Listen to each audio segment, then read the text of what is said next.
I'm not interested in K-pop. K-pop に関しては興味ないということですよね。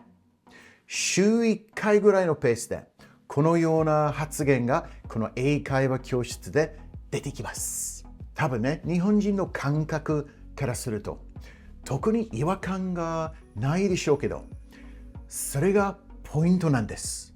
日本語では普通に言ってることでも英語にするとちょっと違う風に受け取られることがあると感じています。こんなちょっとしたことでも気をつけないと変に思われることがあります。多分皆さんが思っている以上にストレートで冷たく聞こえることがありますよ。I'm not interested in なんちゃらかんちゃらということですね。This may seem like a fairly straightforward topic, but it's one that I think about rather a lot. We'll look at the problem, the reason, the solution, and some example sentences. All set? Let's do this. First, let's look at the problem. I'm not interested in K-pop. When we look at this sentence from a grammatical point of view, it passes with flying colors. So there's nothing wrong with how it's put together. It's how it's being used that's the problem. I've been living in Japan for a long time now. And when one of my students decides to slip this into a conversation, it always makes me kind of flinch. Holy moly!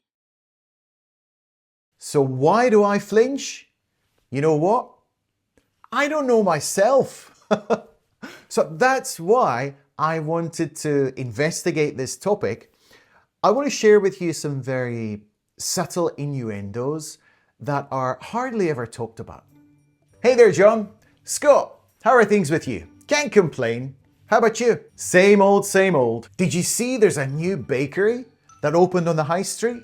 I'm not interested in bread. But it's supposed to be really good. I'm not interested. Okay, well, not at all interested. This is kind of awkward. I never ever eat bread, so I'm not interested. Sorry, my bad.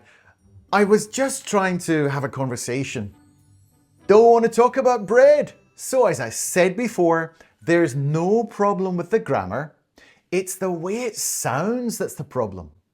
You could end up in hot water if you're not careful. I've been having a good old think about why when I hear someone in my classes say, I'm not interested in something something, I feel kind of awkward. It all stems from the difference in how that phrase sounds to a speaker of that particular language.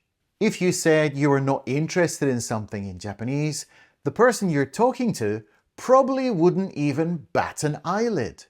Now, correct me if I'm wrong here, but I feel like this, that there's no real bad feeling behind it. So when you say it in Japanese, nobody is all that offended. 新しいコナンの映画見たくない？アニメ興味ないんだよね。ああ、そうだったっけ？ Let's see what that would look like if we did it in English. Don't you want to see the new Conan movie? I'm not interested in anime. Okay, well, sorry for wasting your time.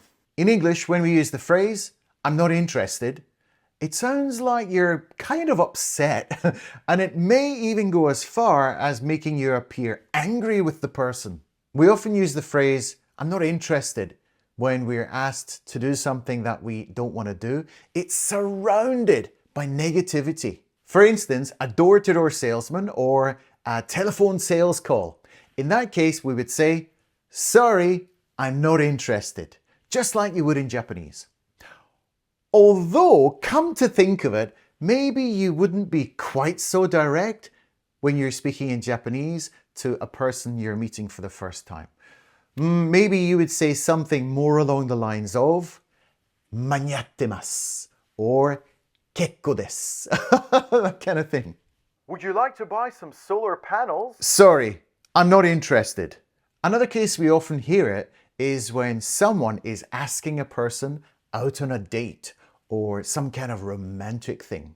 Would you like to go on a date with me? Sorry, I'm not interested. Thanks anyway. So can you feel the harshness of how it sounds? So when I'm having a conversation in one of my classes, and let's say I start talking about football, and the person says, I'm not interested in football.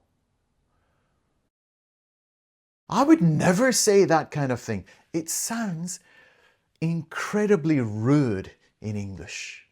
It makes me feel like I've had a punch to the stomach, or it makes me feel about this tall. It hits different in English. Now, I totally get it. You want to say something similar in English to what you would say in Japanese. It's possible. It's very possible. But there are a few tweaks we have to make.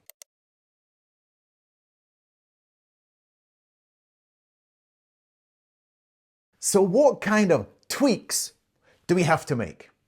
We have to find a way to make it softer. Something that's not going to cause any awkwardness or ill feeling. Let me give you 4 examples. To be honest, I'm not all that interested in K-pop. Now, we have 2 things going on here. The first one is to be honest. So by using an introductory phrase like this, it really gives like a nice soft cushion to the beginning of it all. And by saying, I'm not all that interested in something, it really gives it a nice soft touch, and it's not quite so direct or cold sounding, you know?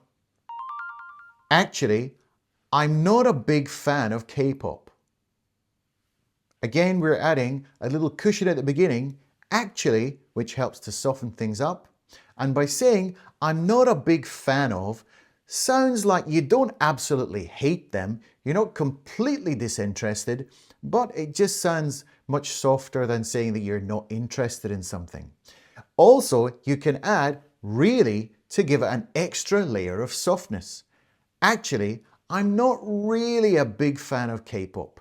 And when you're saying really, you can kind of make it longer. I'm not really a big fan of K-pop, and it sounds much friendlier. You know, I've never really been able to get into the whole K-pop thing. Again, we have an introductory phrase, you know, which makes it nice and conversational and much friendlier. And by saying you've never really been able to get into, it means maybe you tried, but somehow you didn't really like it. So it's a nice, soft way of saying it. And at the end, the whole K-pop thing is a really useful way of talking about a particular topic. Another example would be the whole remote work thing, the whole minimalism thing, the whole sustainability thing, the whole meditation thing. It's a good way of talking about a particular topic and giving it a nice roundness and a nice soft, friendly feel to it. I know you're really into K-pop, but I don't know much about it. So in this case, you're coming at it from a different angle. You're focusing on the person you're talking to. I know you're really into K-pop, and then you're focusing on yourself, almost like you're putting yourself down. I don't know much about it. So you're kind of praising that person for having so much knowledge and information about it, and just saying, oh, I don't have enough information. So I know you're really into K-pop, but I don't know much about it.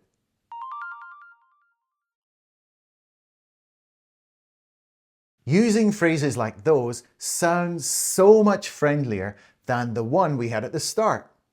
I'm not interested in K-pop. Seeing as we're on the topic of the word interest, did you know it's used quite often when we're talking about financial matters? Interest is the extra money you pay when you borrow money, or the extra money you earn when you lend or save money. In Japanese, it's called risoku. We have to pay back the loan plus interest. He didn't realize how much interest had built up over the years. And that's a good problem to have, isn't it? And also, there's the other word, interesting. So I made a video on the topic of the word interesting that maybe you will find interesting. Check it out if you've got some time. I don't have much time for people who complain all the time. They give off bad karma. If you don't have much time for something, it means you're not interested in it and you don't want to give your precious time to it. If something has bad karma, it means it gives off some kind of negative energy. So it's a spiritual thing. I believe it comes from Buddhism, but English speakers talk about karma all the time. Good karma and bad karma. So if you do a bad thing, bad karma happens. If you do a good thing, good karma happens. I'm going camping next weekend. Camping? It's not really my jam, but it must be nice to get out into the great outdoors. So there's a really cool expression. If you say something is not my jam, it basically means you don't really like that kind of thing. It's not my jam. So it comes from music originally. When you talk about, I really like this music, like the jam, when you're doing a jam session. This is my kind of jam. But these days, it just means when you're interested or not interested in something. So, for example, if someone said, hey, do you want to come to karaoke? And then you say, sorry, karaoke's not my jam. You don't really like it. Or it could also be used in a positive way by saying, now that's my jam. I'm big into watching sped up garden makeovers on YouTube. They're incredibly satisfying. When you're big into something, it means you love it. You can use it with a noun or an ing verb. I'm big into K-pop, or I'm big into listening to K-pop. My brother's just not all that interested in traveling overseas, so he's never visited me in Japan. By saying just not all that interested, it softens the sound of it and makes it sound so much better than saying he's not interested in traveling overseas. It sounds so different to me. What do you think about Korean dramas? For me, I can take them or leave them. Let me know what you think down in the comments. So remember, try and use some of the phrases that I talked about already in this video and some of the nuances that I was referring to.